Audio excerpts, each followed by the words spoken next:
teach us to count our days. What does that exactly mean? It means that we don't know how to properly do that. It means that if we knew how to do that, we wouldn't need to be taught. Moses, who wrote this psalm, is beseeching God for wisdom. He is not asking God how to fish, or how to make bread, or how to earn a living. He is recounting his life. He is putting his present condition into perspective. And what he recognizes is God's order and influence in his life. Because he sees God as the provider of life, the provider of the law, the provider of prophetic voice. We can go our own way, as Stevie Nicks from Fleetwood Mac would sing. You can go your own way. God has given us his world, but there are some people that won't take it from him. They want to go their own way. They don't want to acknowledge God as their creator, teacher, helper, healer, or have anything to do with his law or his love. But that is not Moses' position, and I certainly hope and pray that it is not anyone else's position here this morning. I trust, I believe that it is not. I trust and I believe that you are here because your will is in concert with God's will. At least for the most part. We are all works in process, and so none of us can claim that we will follow God's will 100% of the time. We know that we are fallen. But we also know how to pick ourselves up and move forward. God told Lot and his wife, when they were leaving Sodom, not to look back. Lot's wife did not listen to God, and as a result, she turned into a pillar of salt. Fortunately for us today, we have Jesus to thank that if we are disobedient to God, we will not be turned into a pillar of salt. And so maybe every morning when we wake up or every night before we go to bed, we should thank God that he does not turn us into a pillar of salt when we go our own way and stray from his will and his word. We've got some tough scriptures here this morning to deal with. On the day I was preparing this message, Bible Gateway's verse of the day was from Proverbs 19:20-21. Quote, "Listen to advice and accept instruction, that you may gain wisdom for the future. The human mind may devise many plans, but it is the purpose of the Lord that will be established." End quote. Wow, that says it all. We as human beings can make all kinds of plans. Sometimes they don't work out.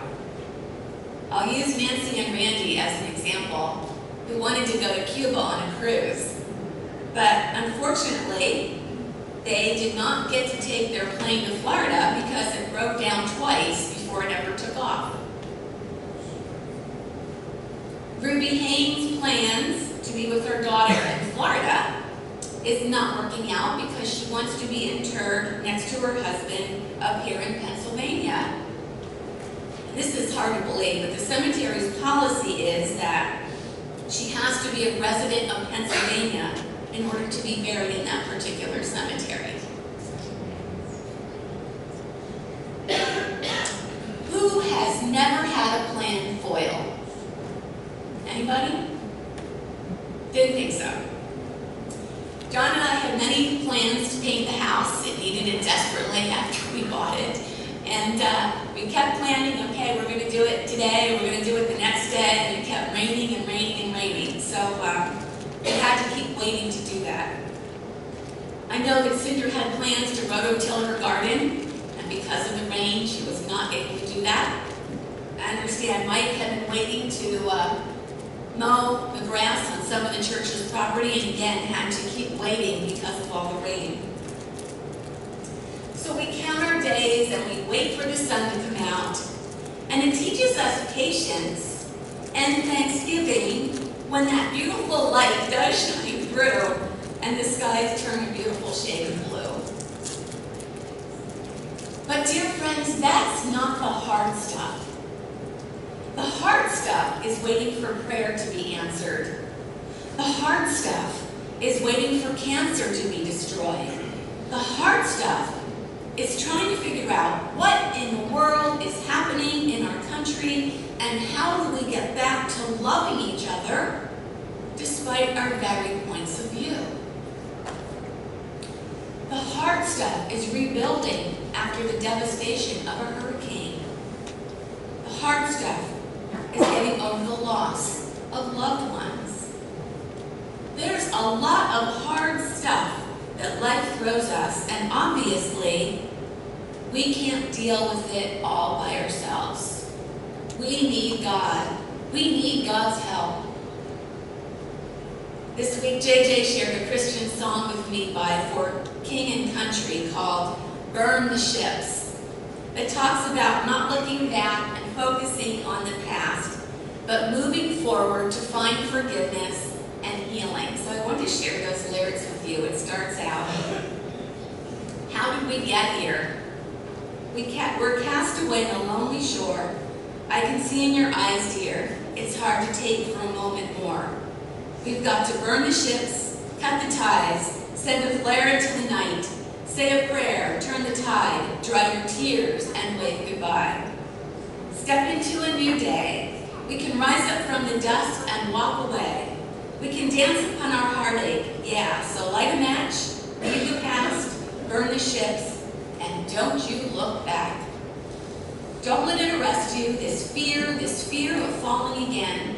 And if you need a refuge, I will be right here until the end.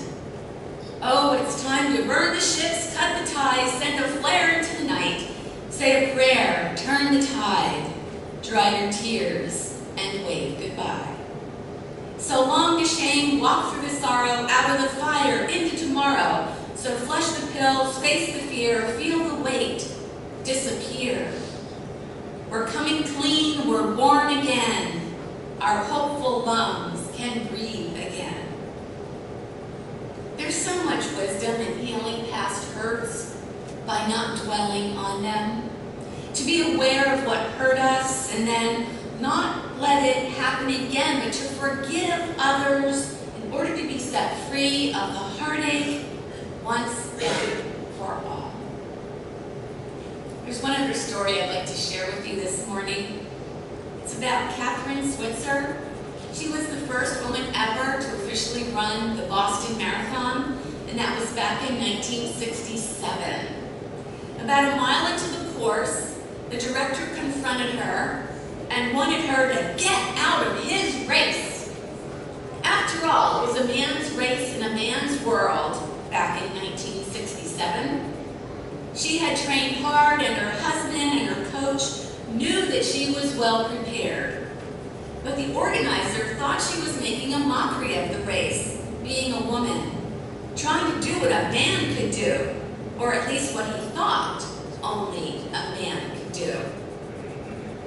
He had presumed a falsehood and confronted her again. She thought about quitting for a split second, but then realized that if she did that, it would set women's athletics back. And after all, she had trained hard, felt she deserved to be there, and needed to show him and other women that this indeed was possible.